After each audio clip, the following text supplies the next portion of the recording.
Ako po si Between Escalante at handang-handa po akong ipagmalaki ang aking pagka-Pilipino. Pangalan pa lang Pilipino na eh.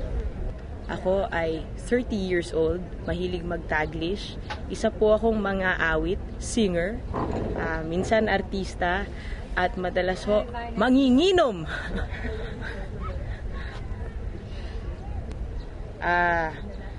Maabilidad ako, makulit, lahat kakayanin. Kaya minsan pumaplakda dahil lahat susubukan eh. Hindi naman talaga lahat kaya.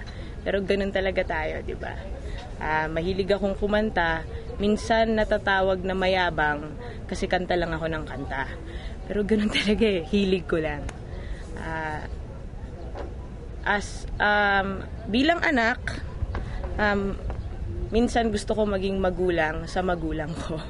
Dahil tumatanda na ako at tumatanda na rin sila. Pero Pinoy yan.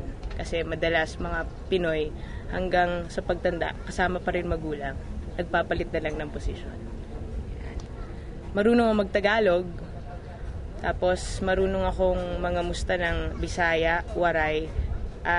Pero kung saan pa ako nanggaling, kasi Ivatan ako, galing akong Batanes, hindi ako marunong mga musta.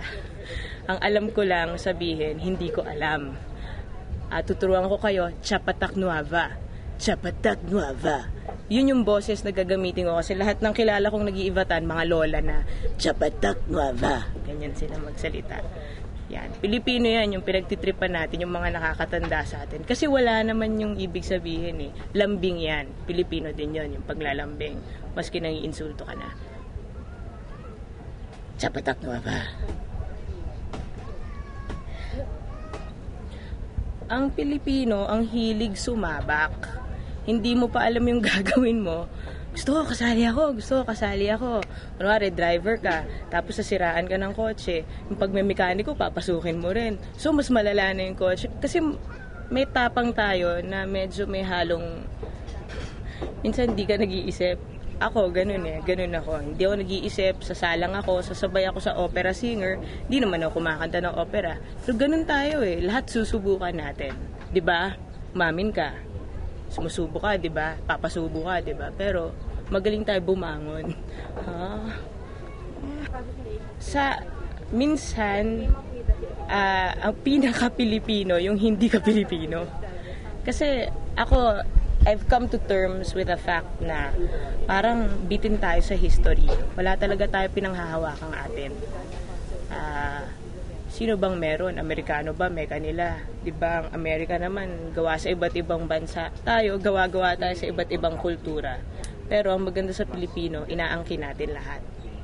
Kung ano yung, maski sabihin nga, Spanish influence atin yan, adobo atin yan, menudo atin yan, hindi naman talaga atin. Pero nagawa natin ang paraan para maging sa atin.